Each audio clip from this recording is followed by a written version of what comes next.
Hello, in this video we're looking at how to create a slider for your website like you can see on the screen. Let's get started.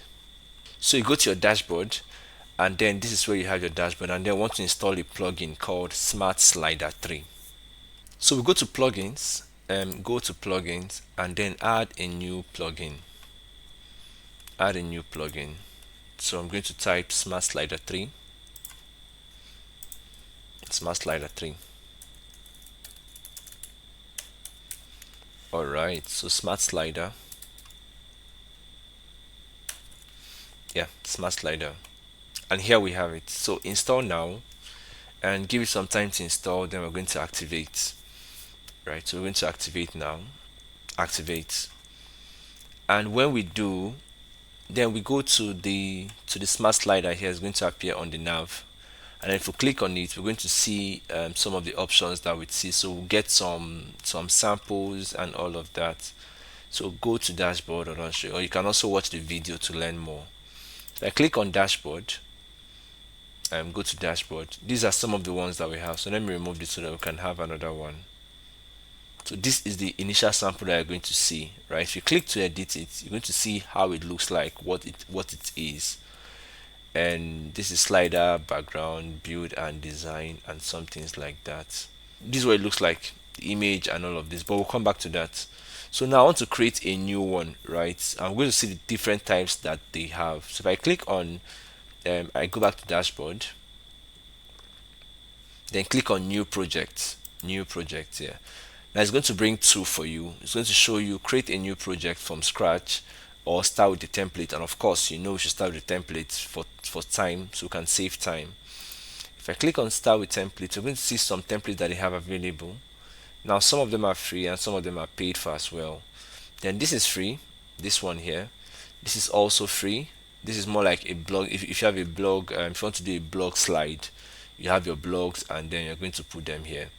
Then this is an image slider, like the name is, image slider, image slides and all of that. Masterclass, and they are all free, all of them. Featured slider, and so we'll just pick one. So we'll just pick one here. Let's pick this one for post. So let's say we want to build a blog post and want to have slider at the front page, and we'll click on that. Now it shows us three of them here. 1, 2, 3. If I click on this slide one, right, slide one, if I click to edit it, but before that, let's just paste it into our front end and see. So I'm going to copy the shortcode, then go to the page that you want to put it in, all pages. I'm going to go to the page I've already created, which is test slider, this one here. So I'm going to click to edit with Elementor, open a new tab, and then click to open with Elementor. And here we have it, test slider is open. I'm going to click on the plus so I can add a new section, then go to shortcode and drag in my shortcode here, then paste the shortcode that we have. So we have it this way and we have it this way. So what we want is for it to fill up the whole screen, left and right. So I'm going to go to this place. And yes, if you want to get a full tutorial on Elementor, introduction to Elementor, how to design pages with Elementor, there's a video up there showing, so you can click to have more information on how to build with Elementor. Alright, so go to content width and then go to full width. Now full width is going to show all of this, but now we can see there's a space still there. There's still a white space there. It's called the natural padding that each container has, so that it can give space between the edge of the screen and then the content. So if I go to padding, advanced, go to padding, make it 0, and it's going to go away. I can see everything laps fine. Now it's supposed to be scrolling on its own, but it's not. So how we do that, we go back to the dashboard and go back to Smart Slider 3. Let's put on the autoplay and go to dashboard. You can also click on not show this again so it doesn't appear again, and I'm going to go to edit this one. Then here we have the settings. Under here we have the settings. Here we can customize the design. Then here we have the settings. Now the first setting that you see is general, where you can copy your shortcode and where you can copy your PHP code. This is where you can set up some basic things like that. So size, and we'll come back to that. Before now I want to do autoplay. So turn on the autoplay so that it plays on its own. and then let's try to reduce this so that it's going to be faster.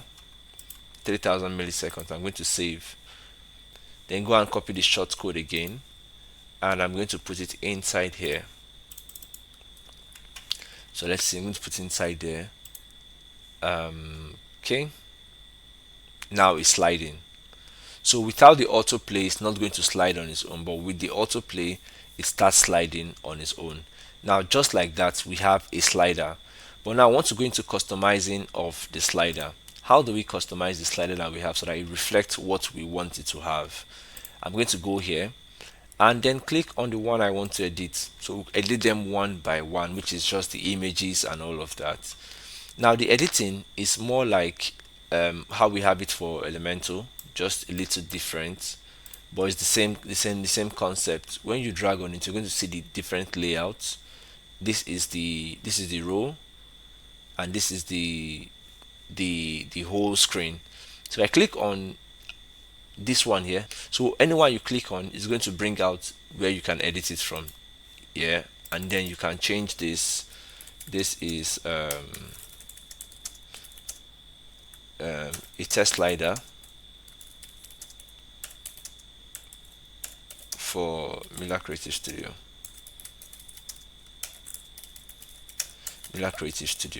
All right, and then you can also change this one here, this lorem ipsum here. Then when you go to this, you can change the name, just change them here. Then when you go to read more, you can put read more. So go to the post that you've already created, and when you go, you copy the link and then put the link here, so that when you click on this button, it takes you to the posts. Now we have three things here. When we click on any item, we have three things there. One is the content, second is the style, and then the third is the animation. Now for the content is where you can set up things like the text, set up things like where you can put in your link, and also the style. Style is now where you can now customize the look and the feel. So you can change the type here. You can change the color here. Let's say we want to change the color for this, so you can see we're changing the color for this, but let's leave it at black. The size, we can also increase the size from here, right? But 36 is fine. So the font weight, we can also increase that from here. We can increase it from here. And the line height, you can increase the text align to the middle, to the right, and then to the left. Background color, but all of the things that has to do with styling, you can do that from here. So if we want to check animation, it's going to tell us to get a pro. So if you need to do animation on Smart Slider 3, you have to be on the pro version. To change the image, click on it, right? Just look for the background and then click on it. Then here you're going to see the image. Just click on add. Let's just pick any image at all. Go to upload files and then upload. So let's choose this, open, and it's going to open. And when it's done importing, I select. So that way it's going to change my background image, and that's how we can change our background image in Smart Slider 3. So I go back here. I want the color to be black, not red, so I'm going to change it back to black. And then when I'm done, I will save. Now we do the same thing for the others. If I go back, right, I'm going to edit the same thing. So change the image for this one, change the text, put in the link for what we want to have, and then we do the same thing, right? So we can also duplicate one. So take for instance, we've made edits on one and want it to reflect on the others. Just click on this place and then duplicate it. And you can also delete this by clicking on these three dots. Delete this, delete. Right. So I'm going to save this. It's saved already. Copy the shortcode.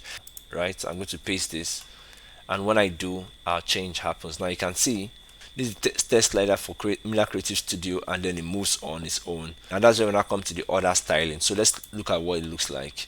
So I go back here. You can see general. We've talked about general. Size talks about slider size, how they should look like. The whole slider size talking about the width, right? The width and the height of the slider. So if we make this one 400, it's going to show, and I save this and go to general, and then I put this here. That's going to reduce the height of the slider, like you can see, but the width remains the same, but the height has been affected. Now, if I want to make the height longer, you just do the same thing repeatedly, 800, and you can save, do the same thing, copy, and then I paste. Yeah, so now we have it longer, covering the whole screen and even more than the whole screen. So just find what works for your own screen and then use it there. So that's what the size is. Now breakpoint shows you some responsiveness that you can work with and all of that. Layout, full width, not boxed.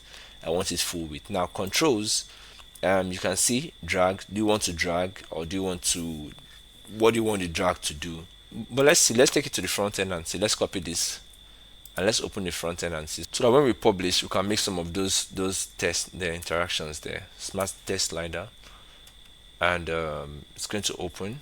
All right, so let's see, but I want this one to be, it's too much. Let's make it 600. I'm going to save it, go back here. Let's see if this can do this. Just take 3 away, and since they are basically the same thing. All right, that works. So I publish, go to test, and I refresh. And after refreshing, this is what I have. Okay, and then this works now because it's now on the front end, but it couldn't work then on Elementor, but it's working now on the front end. And also that drag you saw, so that we can also drag it when we get to controls. So drag horizontal, so that when we use our mouse to drag, it goes like it should normally do, right? And this one too is also controlling it, so you can control from here, you can control from here, and it also has its own automatic controller. So that's cool.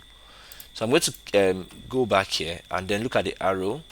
The arrows that we chose is this one, the one that has border, and then some other things like that. The arrow style, so you can just play around with this and see what it looks like. The bullets that talks about this one here, this one, that's where we control it from. Bottom center, if you want it to be outside, it can be outside.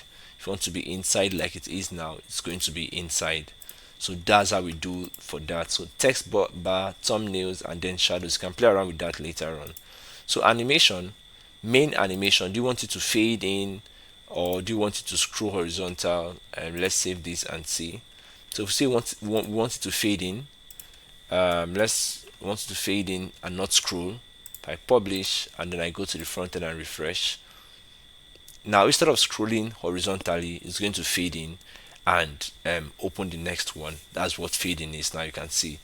So that's how we change the different animation. And autoplay, what we've done already, set on autoplay so that it plays on its own. So the same thing, resume on click, and buttons. We also optimize, loading type, instant. Yes, of course it should be instant.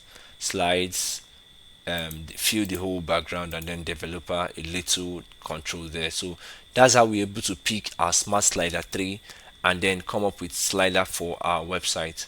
Hope this video was very helpful to you and very valuable to you. Please like and subscribe to this channel for more valuable tutorials like this. Also click on the share button, as this helps to get the video out to other people. See you in the next video. Bye for now.